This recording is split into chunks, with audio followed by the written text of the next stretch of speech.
ফাদিলৰ এটা যেটো পোহৰলৈ আহিছে এই মুহূৰ্তত তাৰ পিছতেই তদন্ত চলি আছিলে আৰু নিট পৰীক্ষা বাতিল কৰা হৈছে 3 মেত অনুষ্ঠিত হৈছিল আৰু এই সৰ্বভাৰতীয় মেডিকেল প্ৰৱেশ পৰীক্ষাত অৱতীৰ্ণ হৈছিল 22 লাখ ছাত্ৰ-ছাত্ৰী এই 22 লাখ ছাত্ৰ-ছাত্ৰীৰ জীৱনক লৈ এক প্ৰকাৰ হেতালি খেলাৰ দৰে এটা পৰিস্থিতিৰ সৃষ্টি হৈছে আৰু নিট পৰীক্ষাৰ যি প্ৰশ্ন কাকত আছিল সেই প্ৰশ্ন কাকত ফাদিল হোৱা এটা চক্ৰক উৎখাত কৰিছে ইতিমধ্যে ৰাজস্থানৰ আৰক্ষীয়ে যেহেতু 3 মেত পৰীক্ষা অনুষ্ঠিত হৈছিল আৰু সৰ্বভাৰতীয় পৰ্যায়ত অনুষ্ঠিত মেডিকেল যি এন্ট্ৰেন্স এক্সাম এই নিট পৰীক্ষাত অৱতীৰ্ণ হৈছিল প্ৰায় 22 লাখ ছাত্ৰ-ছাত্ৰী আৰু তাৰ পাছত যেটো এই পৰীক্ষাৰ অনুষ্ঠিত হৈ যোৱাৰ পাছত গম পোৱা গৈছে যে পৰীক্ষাৰ প্ৰশ্ন কাকত যেটো সম্পূৰ্ণৰূপে ফাদিল হৈছিল আৰু ফাদিল হোৱা এটা চক্ৰক ইতিমধ্যে উৎখাত কৰিছে ৰাজস্থানৰ আৰক্ষীয়ে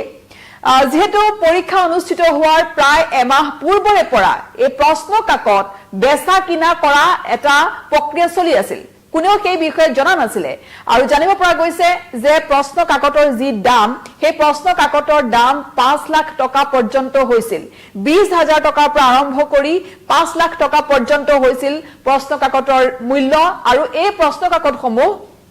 PDF ফাইল যোগে WhatsApp গ্ৰুপত হেবোৰ পঠাই দিয়া হৈছিল ভাইৰেল হৈছিল আৰু PDF ফাইল যোগে প্ৰিন্ট আউট কৰি পেলাই যি ছাত্ৰ-ছাত্ৰীয়ে পইচা দি ক্ৰয় কৰিছিল সেই ধৰণে সেই ছাত্ৰ-ছাত্ৰী সকলক যোগান ধৰা হৈছিল এটা অতি ডাঙৰ খবৰ যে এই ছাত্ৰ-ছাত্ৰীয়ে যি সকলে 3 মেত মেডিকেল এন্ট্ৰেন্স এক্সামত তেওঁলোকে বহিছিল পৰীক্ষা দিছিল আৰু সেই সকল ছাত্ৰ-ছাত্ৰীৰ বাবে এটা অতিকৈ বেয়া খবৰ যে এতিয়া NTA যেহেতু এটা বৃহৎ ইয়াত প্ৰশ্ন কাকত ফাদিলৰ যি এটা সকলোখিনি তথ্য পোহৰলৈ আহিছে তাৰ পিছতে এই পৰীক্ষা এতিয়া বাতিল কৰা বুলি ঘোষণা কৰিছে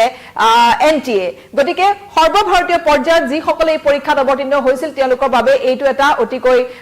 আজিৰ দিনটো এটা ডাঙৰ খবৰ যে নিট পৰীক্ষা যেহেতু বাতিল কৰা হৈছে আৰু সমগ্ৰ ঘটনাটো আসলে কেনেকৈ হৈছিল সেইটো এটা অতিকৈ ডাঙৰ কথা কাৰণ পৰীক্ষা হৈছিল 3 মেত আৰু তাৰ পূৰ্বৰে পৰাই প্ৰায় এমাহ পূৰ্বৰে পৰাই যেটো চক্ৰ জড়িত হৈ আছিল সেই চক্ৰটোৱে এই প্ৰশ্ন কাকতসমূহ তেওঁলোকে বিয়পাই দিছিল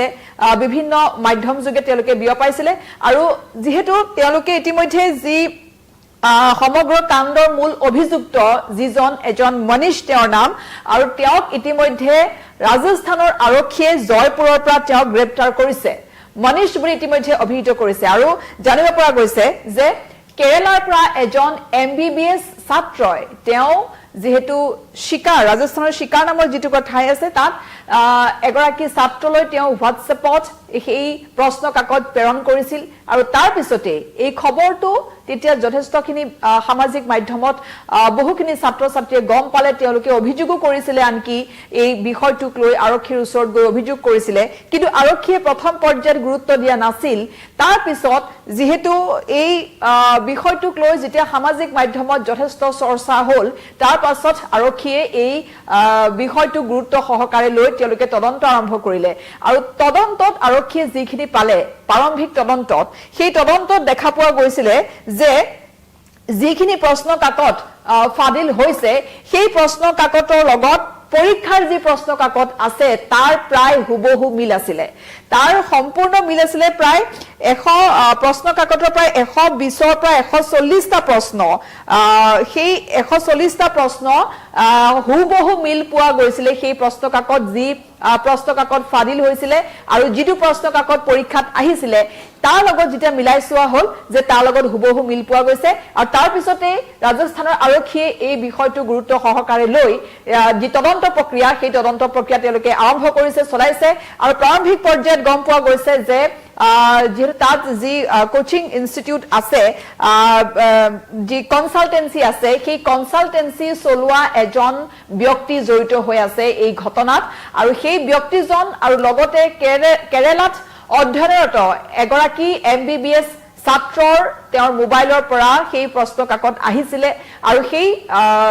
যেহেতু এতিয়া মনীষ বুলি জয়পুৰৰ পৰা আৰক্ষীয়ে সেই ব্যক্তিগৰাকীক ইতিমধ্যে গ্ৰেপ্তাৰ কৰিছে যেটো আমি সবিশেষ কথাখিনি আপোনাক জনাব বিচাৰিম যে এতিয়ালৈকে এই কাণ্ডৰ সৈতে জড়িত 15 জন লোকক ইতিমধ্যে আৰক্ষী আটক কৰিছে আৰু মূল মাষ্টাৰমাইণ্ড হিচাপে চিহ্নিত কৰা হৈছে মনীষ নামৰ আৰু তেওঁক জয়পুৰৰ পৰা গ্ৰেপ্তাৰ কৰা হৈছে যেটো ৰাজস্থানৰ শিকাৰ যিখন জিলা আছে সেই শিকাৰ জিলাৰ পৰা এই প্ৰশ্ন কাকত ফাদিল হৈছিল বুলি সন্দেহ কৰা হৈছে আৰু ইতিমধ্যে মই কৈছো যে কেৰালাত পঢ়ি থকা এজন ছাত্ৰ আৰু তেওঁ শিকাৰৰে হয় শিকাৰ জিলাৰ এজন ছাত্ৰ এমবিবিএছ ছাত্ৰ তেওঁ এপ্ৰিল মাহতে এই প্ৰশ্ন তেওঁ এজন সহযোগীলৈ প্ৰেৰণ কৰিছিল যেটো পৰীক্ষা অনুষ্ঠিত হৈছে মে মাহৰ 3 মেত পৰীক্ষা অনুষ্ঠিত হৈছে কিন্তু এপ্ৰিল মাহতে সেই শিকাৰৰ ছাত্ৰগৰাকী তেওঁ কিন্তু কেৰালাত পঢ়ি আছে এমবিবিএছ পঢ়ি আছে তেওঁ এগৰাকী সহযোগীলৈ সেই প্ৰশ্ন কাকত তেওঁ প্ৰেৰণ কৰিছিল আৰু প্ৰশ্নসমূহ পিডিএফ আৰু ছপা মাধ্যম ছপা ৰূপত যেহেতু দিয়া হৈছিল গতিকে সেই প্ৰশ্ন কাকতসমূহ সুৰু ঝুনঝুন আৰু উত্তৰাখণ্ডৰ আনকি দেৰাদুনলৈকে বিয়পি পৰিছিল প্ৰশ্ন কাকতসমূহ গতিকে ভাবক যে কিমান ছাত্ৰ ছাত্ৰীয়ে সেই প্ৰশ্ন কাকতসমূহ তেওঁলোকে পাইছে যিখিনি প্ৰশ্ন কাকতৰ হুবহু মিল পোৱা গৈছে পৰীক্ষাত অহা প্ৰশ্নৰ সৈতে গতিকে দেৰাদুনলৈকে বিয়পি পৰিছিল আৰু তাত তেওঁলোকে এটা বুদ্ধি কৰিছিল যে তেওঁলোকে প্ৰশ্নৰ সাদৃশ্য কেনেকৈ গম পোৱা গৈছে গেছ পেপাৰ অৰ্থাৎ সম্ভাৱ্য প্ৰশ্ন তেওঁলোকে তেনেকুৱা এখন প্ৰশ্ন তৈয়াৰ কৰিছিল প্ৰশ্ন কাকত তৈয়াৰ কৰিছিল গেছ পেপাৰ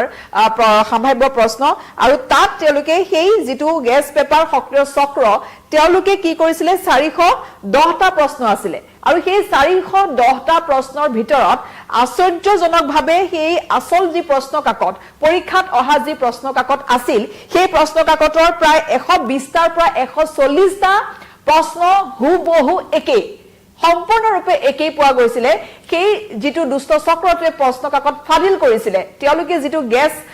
পেপাৰ সম্ভাৱ্য প্ৰশ্নৰ আৰ্হি তৈয়াৰ কৰিছিল সেই আৰ্হি প্ৰশ্ন কাকতৰ লগত মূল পৰীক্ষাৰ প্ৰশ্ন কাকতৰ প্ৰায় 140টা প্ৰশ্নৰ হুবহু মিল পোৱা গৈছিল আৰু সেইখিনিৰ নম্বৰ হৈছে মুঠ 600 নম্বৰ অৰ্থাৎ যি সকল ছাত্ৰ ছাত্ৰীয়ে সেই প্ৰশ্ন কাকত তেওঁলোকে পাইছে তেওঁলোকে অনায়াসে 600 নম্বৰ লাভ কৰিব কাৰণ তেওঁলোকে যেহেতু আগতীয়াকৈ প্ৰশ্ন কাকত পাই গৈছিল পৰীক্ষাৰ এমাহৰ পূৰ্বে গতিকে তেওঁলোকে তাৰ বিনিময়ত 600 নম্বৰ তেওঁলোকে লাভ কৰিব গতিকে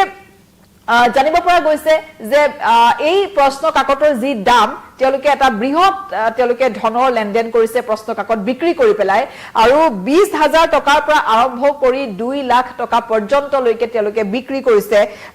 প্ৰশ্ন আৰু আনকি 5 লাখ টকা লৈকেও দাম উঠিছে তেওঁলোকে 5 লাখ টকা পৰ্যন্ত লৈছে প্ৰশ্ন কাকতৰ মূল্য সেই যেটো দুষ্ট চক্ৰ জড়িত হৈ আছে তেওঁলোকে প্ৰশ্ন কাকত বিক্ৰী কৰিছে ছাত্ৰ ছাত্ৰীক আৰু তেওঁলোকে এটা WhatsApp গ্ৰুপ খুলিছিল যেটোৰ প্ৰাইভেট মাফিয়া তাৰ নাম দিয়া হৈছিল প্ৰাইভেট মাফিয়া আৰু প্ৰাইভেট মাফিয়া নামৰ সেই যেটো WhatsApp গ্ৰুপ আছিল সেই WhatsApp গ্ৰুপটোৰ জৰিয়তে এই প্ৰশ্ন কাকতসমূহ তেওঁলোকে ভাইৰেল কৰিছিল পঠাইছিল সেই সমূহ ছাত্ৰ ছাত্ৰীক যি সকলে তেওঁলোকে বিচাৰিছিল টকা দিছিল তেওঁলোকে টকা দি প্ৰশ্ন ক্ৰয় কৰিছিল সেই সকলক সেই গ্ৰুপটোৰ জৰিয়তে তেওঁলোকক এড কৰা হৈছিল আৰু সেই গ্ৰুপটোত জানিব পৰা মতে 400তকৈ অধিক ছাত্ৰ ছাত্ৰী তাত সংযুক্ত হৈ আছিল প্ৰাইভেট মাফিয়া নামৰ যেটো WhatsApp গ্ৰুপ আছিল সেই গ্ৰুপটোত 400তকৈ অধিক ছাত্ৰ ছাত্ৰী আছিল আৰু তেওঁলোকে সেই প্ৰশ্ন কাকতসমূহ লাভ কৰিছে বুলি সন্দেহ কৰা হৈছে আৰু ইতিমধ্যে আৰক্ষীয়ে যেহেতু তদন্ত কৰি আছে গতিকে সকলোখিনি তথ্য পোহৰলৈ ইতিমধ্যে আহিব গতিকে এই গোটেই যেটো খেলিমেলি সেই খেলিমেলিটোৰ বিষয়ে যেহেতু ৰাজস্থানৰ এজন কোচিং তেওঁ ইনষ্টিটিউটৰ এজন লোকে এনটিএক তেওঁলোকে জনাইছিল অৱগত কৰিছিল আৰু তাৰ পাছতো কিন্তু গুৰুত্ব সহকাৰে লোৱা হোৱা নাছিল প্ৰথম অৱস্থাত কিন্তু এতিয়া যেহেতু ৰাজস্থানৰ আৰক্ষীয়ে প্ৰাৰম্ভিক পৰ্যায়ত তেওঁলোকে বহুখিনি তদন্ত কৰি যিখিনি তথ্য লাভ কৰিছে এতিয়া সকলোখিনি কথা যেহেতু পোহৰলৈ আহিছে আৰু তাৰ পিছতে এই গুৰুত্বপূৰ্ণ সিদ্ধান্ত গ্ৰহণ কৰা হৈছে 7 মে তাৰিখে ইয়াৰ তথ্য লাভ কৰা হৈছে আৰু কেন্দ্ৰীয় সংস্থা সমূহক তাৰ পাছতে এই তথ্যখিনি লাভ কৰাৰ পিছতে কেন্দ্ৰীয় সংস্থা সমূহক সম্পূৰ্ণ বিষয়টো তদন্ত কৰিবৰ বাবে দিয়া হৈছে আৰু তদন্তৰ পিছত যেতিয়া গম পোৱা গ'ল যে সঁচাকৈ এই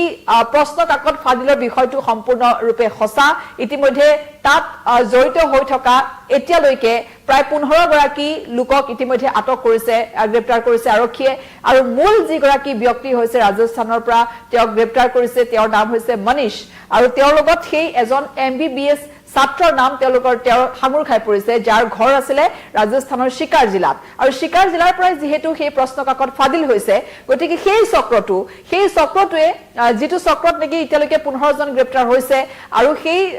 আৰু হয়তো লোক থাকিব পাৰে তাত কাৰণ তেওঁলোকে এটা বৃহৎ ধনৰ বিনিময়ত এই যেটো প্ৰশ্ন কাকত তেওঁলোকে ফাদিল কৰিছিলে বা ছাত্ৰ ছাত্ৰীসকলক তেওঁলোকে প্ৰলোভন দি প্ৰায় 5 লাখ টকা পৰ্যন্ত লৈকে তেওঁলোকে লৈছে ছাত্ৰ ছাত্ৰীৰ আৰু আনকি এনেকুৱা হৈছে যে পৰীক্ষাৰ আগদিনাখনো তেওঁলোকে প্ৰশ্ন কাকত বিক্ৰী কৰিছে কিন্তু 30000 টকা তেতিয়া যেহেতু পৰীক্ষাৰ আগদিনাখন তেওঁলোকে প্ৰশ্ন কাকত দিছে গতিকে 30000 টকাটো তেওঁলোকে সেই প্ৰশ্ন কাকত বিক্ৰী কৰিছে গতিকে ভাবি চাওক যে সৰ্বভাৰতীয় পৰ্যায়ত অনুষ্ঠিত এই পৰীক্ষাত লাখ লাখ ছাত্ৰ ছাত্ৰীয়ে তেওঁলোকে নিজৰ সপোন পূৰণ কৰিবলৈ পঢ়া শুনা কৰি কষ্ট কৰি তেওঁলোকে পৰীক্ষাত বঢ়ে কিন্তু এই একাংশ এই ধৰণৰ দুষ্ট চক্ৰৰ বাবে এতিয়া এই 22 লাখ ছাত্ৰ ছাত্ৰীৰ জীৱনলৈ তেওঁলোকৰ পুনৰ এটা অনিশ্চয়তা নামি আহিছে কাৰণ পৰীক্ষা যেহেতু বাতিল কৰা হৈছে গতিকে পৰীক্ষা আকৌ অনুষ্ঠিত কৰা হ'ব কেতিয়া কৰা হ'ব কি কৰা হ'ব এই সকলোখিনি পুনৰ বিচাৰ্য বিষয় হৈ আছে এতিয়া কিন্তু সেই 22 লাখ ছাত্ৰ ছাত্ৰীৰ তেওঁলোকে যি সপোন লৈ পৰীক্ষা দিছিলে যি সকলে এনেকুৱা ধৰণৰ তেওঁলোকে নিজে পঢ়া শুনা কৰি যি সকলে পৰীক্ষা দিছিলে সেই সকলৰ সপোন মুহাৰি পেলাইছে এতিয়া এই যেটো কাণ্ড সংঘটিত হৈছে নিট পৰীক্ষাৰ প্ৰশ্ন কাকত ফাদিলৰ এই কাণ্ড এতিয়া সকলো এই লাখ লাখ ছাত্ৰ ছাত্ৰীক জুকাৰি গৈছে গতিকে এতিয়া যেহেতু মূল যিগৰাকী অভিযুক্ত মনীষক গ্ৰেপ্তাৰ কৰা হৈছে গতিকে খুটপুট চলি আছে তদন্ত চলি আছে এতিয়া আৰু তদন্ত চলি থকাৰ মাজতে এতিয়া ঘোষণা কৰা হৈছে যে এই পৰীক্ষা নিট পৰীক্ষা এতিয়া বাতিল কৰা হৈছে গতিকে পৰৱৰ্তী সময়ত পুনৰ আকৌ পৰীক্ষা কেতিয়া অনুষ্ঠিত হয় তাৰ বাবে অপেক্ষা কৰিব লাগিব ছাত্ৰ ছাত্ৰীয়ে কিন্তু আজিৰ দিনটোত এইটো এটা গুৰুত্বপূৰ্ণ কথা যে 2026 বৰ্ষৰ মে 3 অনুষ্ঠিত হৈ যোৱা এই সৰ্বভাৰতীয় নিট পৰীক্ষাৰ এই প্ৰশ্ন কাকত আচৰিত লাগে আসলতে এমাহৰ পূৰ্বৰ পৰাই এই ধৰণে ফাদিল হৈছিলে আৰু য'ত ৰাজস্থানৰ শিকাৰ জিলাৰ পৰা সেই প্ৰশ্ন কাকতসমূহ ফাদিল হৈছিলে আৰু জুনে ফাদিল কৰিছিলে এটা কনসালটেন্সিৰ